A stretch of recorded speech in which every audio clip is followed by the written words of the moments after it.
Hello, thanks for tuning in to First Chapter Friday. This week I'm going to read the first chapter of A Whale of the Wild by Roseanne Parry, published by Greenwillow Books. Sometimes I like to read what's on the back cover. This one just has a beautiful illustration. Sometimes I like to read what's in the front flap of the book to get a good idea about what the book is about and whether or not I'd like to read it. This week I am reading a recommendation that came to me from one of our children's librarians, Miss Virginia. She put a sticky note on the book and put it on my desk, and here's what it said. Hi, Andie. I read this book over the weekend, and I was surprised at how much I enjoyed it. I usually don't read books with only animals as characters, but this was so good. I'm sold. Let's see what A Whale of the Wild by Roseanne Parry is all about. Here's the first chapter. There are some beautiful illustrations in this book by Lindsay Moore. There's a sneak peek. Chapter 1, Kinship.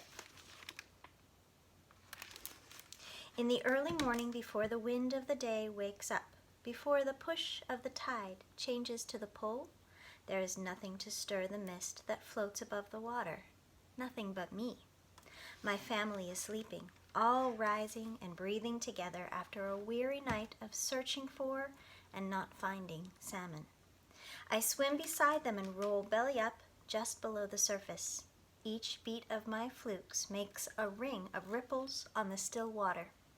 The ripples nudge the mist. It swirls up and away from my path as if I am some giant thing, a rising tide or a storm wind. I am not so big, not yet. For now, I am just a daughter, not strong enough to be a savvy hunter like Mother, nor wise enough to be a master wayfinder like Great Mother. I am not old enough to be a mother like my cousin Aquila, and not young enough to delight my family like the younglings do with their games and sweet chirping voices. They say I will be a brilliant wayfinder someday, but I cannot imagine them following me. When I am dancing with the mist of early morning, I do not care. I roll again and let my fin break through the skin of the sea and split the fog in two. I huff a great cha out of the breather on top of my head. The sun lifts above the ridge of mountains, casting a golden glow across the solish sea. I turn downward, darkward, gathering speed, then lift my head skyward. I beat my flukes hard against the grip of the earth and the weight of water, tucking my flippers close to my sides. I burst into the air and imagine myself turning into a raven and soaring among the clouds. I arch over and hit the water with a satisfying smack and a happy fizz of bubbles. When I rise to the surface again, Great Mother is there watching me. Beauty is the food of the mind, she says. Wayfinders are like this. They say nonsensical things. I was trying to forget about food. I was hoping to want it less, but now Great Mother has reminded me and my hunger comes roaring back like a winter storm. Eat a little beauty every day, my Vega, my bright star, Great Mother says. She comes over to nuzzle me. I will give you strength. It will give you strength. That makes no sense at all, is the thing I do not say out loud. Nobody questions the wayfinder. We follow, always. But while the rest of my family is waking up, I chase the last wisps of fog and bite into them, just in case. They are nothing but a drizzle of rain on my tongue. We gather around Mother and Great Mother, shaking off sleep, ready to follow them.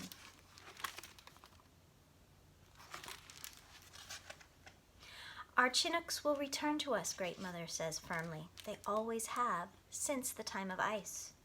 She leads us on, choosing a path around the islands and inlets of our home waters. Mother travels shoulder to shoulder with her. Mother is the wisest of hunters. She cannot find our salmon. No one can. And none of us needs, if she cannot find our salmon, no one can. And none of us needs our salmon more. Her belly is broader every day. When I make a click stream, I can see the shape of my soon-to-be-born sister inside her. It has been a hard year, a lean year. but babies are always good luck, and she is the sister I have been waiting for my whole life. We fall into our usual places. Great Mother leads us. Mother nudges the younglings, Deneb and Altair, to the middle, where they can be well looked after. Uncle Rigel swims on one side of them, Aquila on the other. I do not have a particular spot, so I tag along behind where I can hear and see everybody, but they will not pay attention to me. We are a thing to see when we travel. One fin after another cuts through the water, rising like an ocean wave, fast and sleek and strong. Sharks head for the shadows when we come around. Eels slide farther into their caves. Gulls scatter. Seals watch us from their resting spots with wide brown eyes. All day long, Mother sends her clickstream into shallows and under stone arches. She circles underwater rock spires and forest-covered islands, looking for our salmon. We all search. The sea is full of fish, but none are big enough, meaty enough, rich enough. None are salmon. Pull changes over to push. The younglings are ready to eat anything that moves. Fish, fish, fish, Altair chants while Deneb flushes out one of the spiky fellows hiding in the rocks. I have already learned my lesson about those. I am not surprised a moment later to see the youngling boys spitting out pointy bits and finding not much left to swallow. I cannot blame them. Another long day of hunting, another day of hunger. The sun is going down by the time we come to a less rocky spot with a smooth bottom. I spy a pair of eyes in the mud blinking. I stop my bubble stream and draw in a mouthful of water. You can never tell how big a fish is from the size of the eyes. In my imagination, this one is big enough to feed us all. I squirt the water out of my mouth. It lifts the fish from the mud, and in one snap I have him. I crunch down until I hear the middle bone crack. Every fish has a middle bone, and when you break it, they stop fighting. I shake off the mud and sand.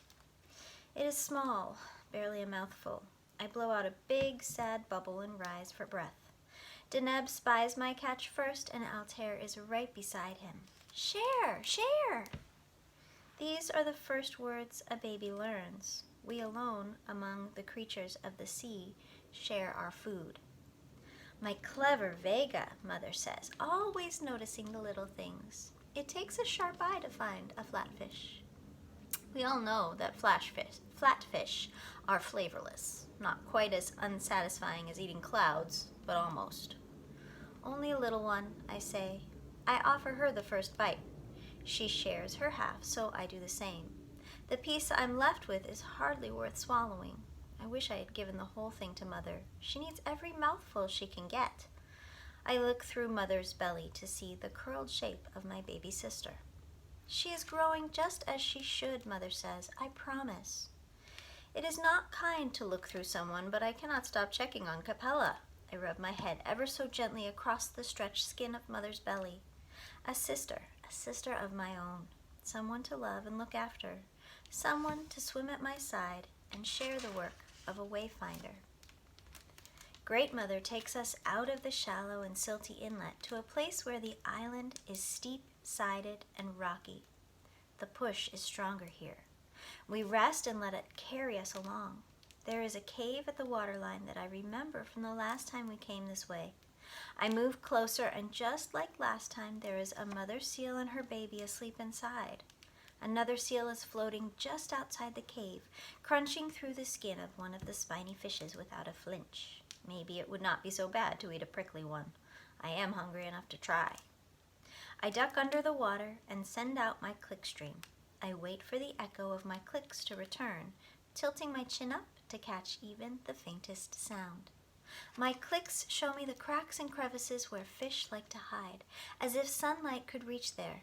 I see a few of the prickly fellows, and then a big flash of silver.